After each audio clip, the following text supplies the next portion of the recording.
Hello, ZenArcher. I am sending this to you from a beautiful, cool Ozark night down in a little valley in northwest Arkansas. It's lovely. I think you'd like it out here. This is my first time to officially get to say hello to you after watching many of your videos and agreeing with most everything you have to say.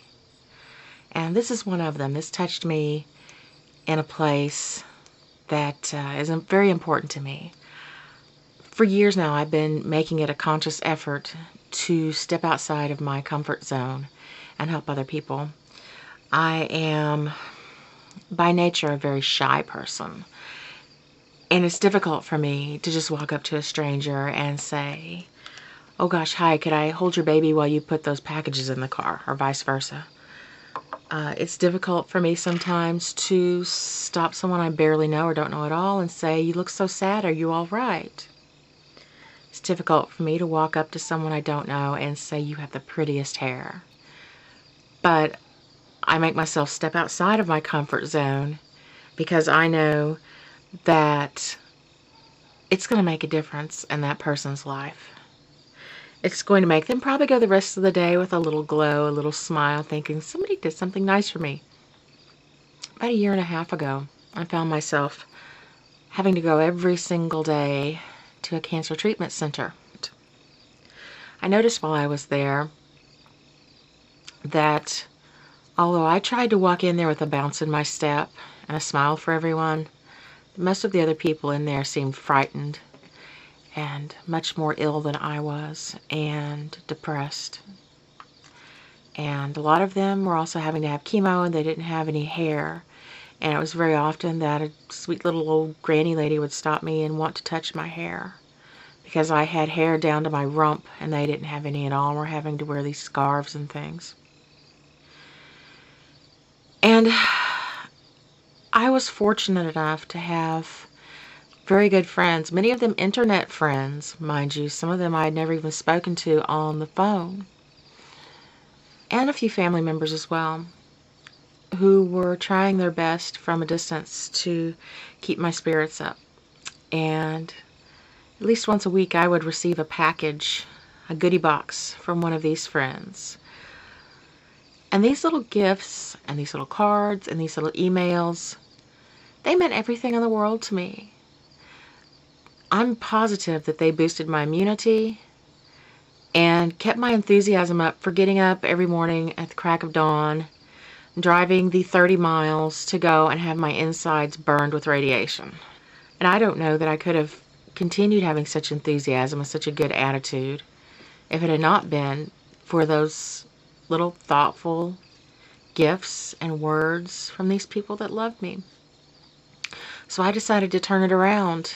My friends threw the pebbles and made a ripple, and I was going to spread that ripple out clear to the banks. So before I was even done with my therapy, I decided to start being a sneaky little elf and leaving things for the other patients.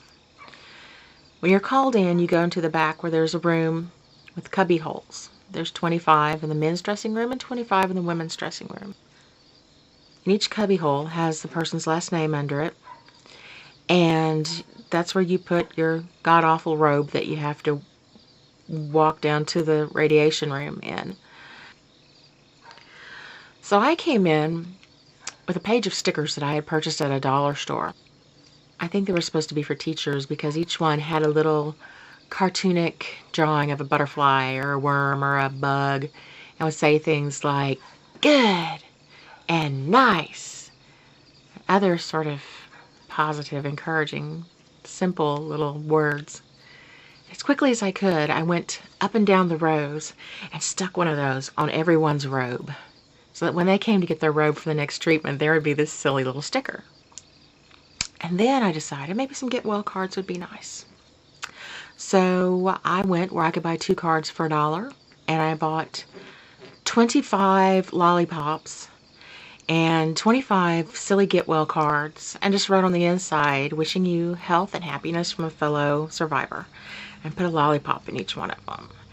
And I put a card in everyone's little cubby hole. And then when it got to be Christmas time the next year, after I was done with my radiation, I put Christmas cards in. And then on Valentine's Day, I made up these beautiful little gift bags with conversation hearts and a Valentine, and I left them. And finally, the receptionist figured out it was me, and she called me on it. And she said that many times that the women would come out of the dressing room clutching their little gift and showing it to whomever had driven them there that morning or that day. And some of them actually weeping because they were so touched that someone that did not know them would leave them something so thoughtful and so beautiful.